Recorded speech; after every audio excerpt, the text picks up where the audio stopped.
Ok, vámonos, dale. Vale, cuando quieras. Borraste todo, ¿no? Ujú. Buenos días, mi nombre es Julio González, soy estudiante de la Universidad de Yacambú, Escuela de Psicología. Hoy nos toca grabar, junto a mi compañera, todo lo que tiene que ver con las corrientes de la psicología familiar. Como es de esperar, como toda disciplina científica, ha ido evolucionando a lo largo del tiempo con los aportes de diversos científicos y principalmente se han creado tres grandes corrientes: la conductual, la humanista y la sistémica. Entonces vamos a ir explicando cada una de ellas de una manera resumida, en un tiempo acotado de 10 minutos, creo que nos están autorizando. Lo primero es que la conductual comienza con el aporte fundamental de lo observable, lo medible. Es el tipo de análisis del movimiento y la dinámica de una familia en función de cómo se vincula con el entorno, ¿okay?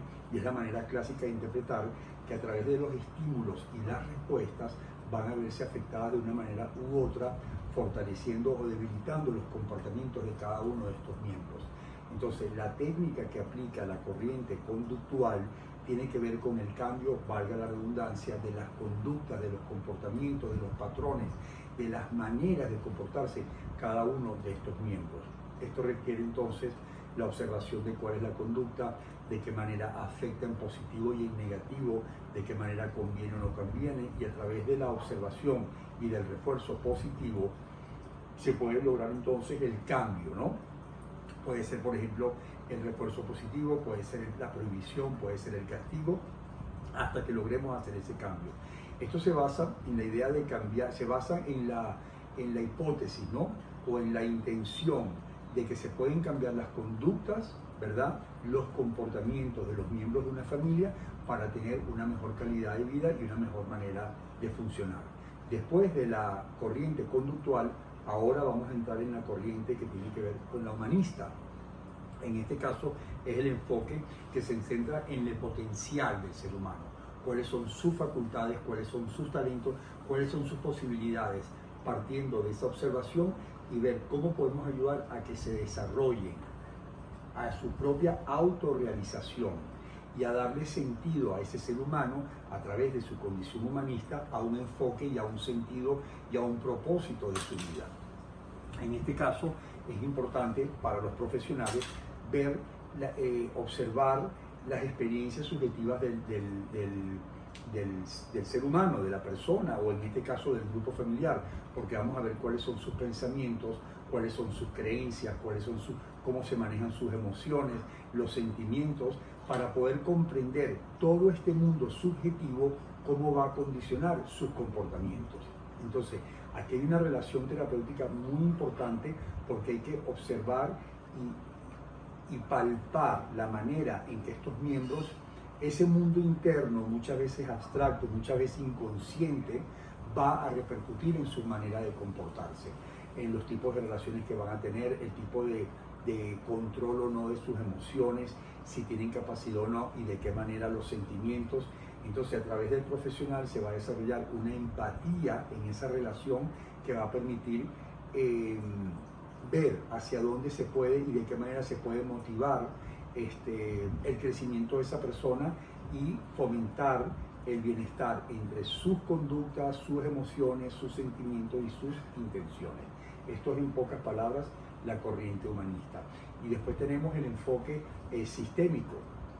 En este caso tenemos, por ejemplo, que en vez de ver el miembro aislado, como un individuo aislado, lo vamos a ver como un grupo, como un sistema que se altera y se afecta cada vez que uno de sus miembros se manifiesta de una manera u otra. Es importante ver los patrones, la manera de comunicarse, los roles dentro de ese sistema, cuál es el rol de cada uno, cuál cree uno que es su función dentro de ese sistema.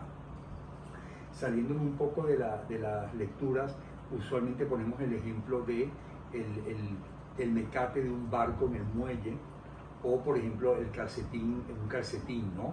Que cuando vemos el enfoque sistémico, vemos que si tú jalas un calcetín o jalas un hilo de un mecate, vas a alterar y vas a movilizar todo ese sistema. Con lo cual hay que ver cuáles son sus maneras de comunicarse, las jerarquías dentro del hogar o dentro del ámbito familiar como tal, cuáles son los permisos, cuáles son las normas, cuáles son las leyes. Hay una cantidad de roles para que pueda funcionar como una homeostasis este sistema y se pueda lograr una empatía y una fluidez y una comunicación al tiempo para que puedan trabajar de una forma fortalecida.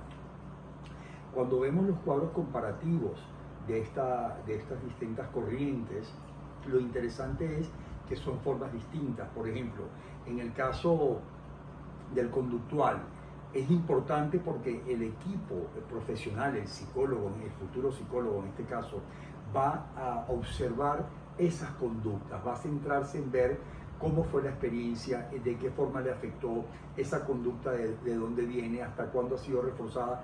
En el caso de otras corrientes es distinto. Lo que vas a observar son sus intenciones, sus pensamientos, sus creencias de su validez o no.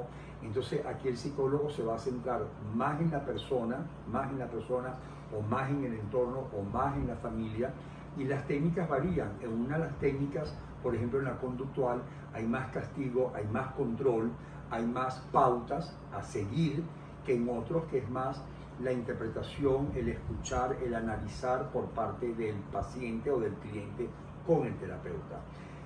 Siguiendo adelante, ¿qué ocurre?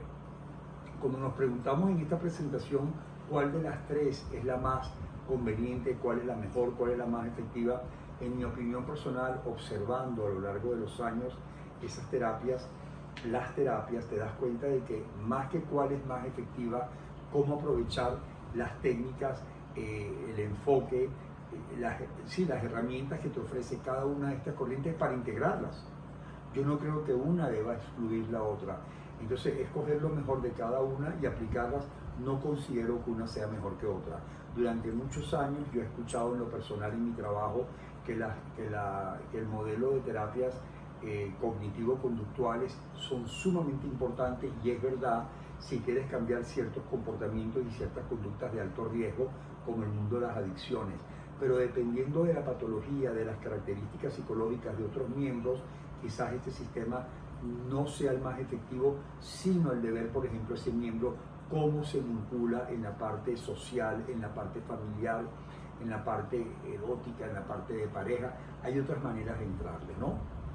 Entonces, siguiendo este orden de ideas, creo que la familia como sistema en su enfoque tiene la parte que llamaban la econológica de Bronfenbrenner.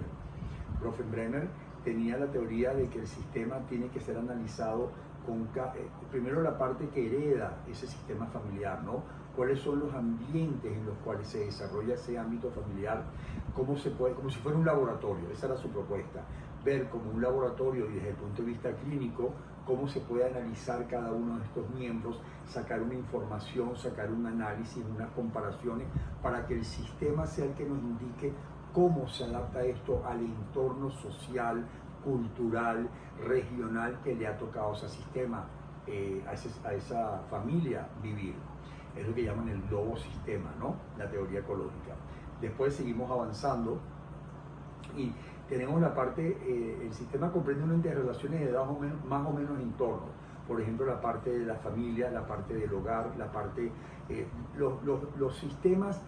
El modelo ecológico va a interactuar no solo ubicando dentro de la familia, sino el entorno social inmediato, el vecindario, el escolar, el social, el de ocio. Hay una cantidad de aspectos de lo social que va a interactuar aquí y va a afectar aquí. Siguiendo adelante, tenemos la parte para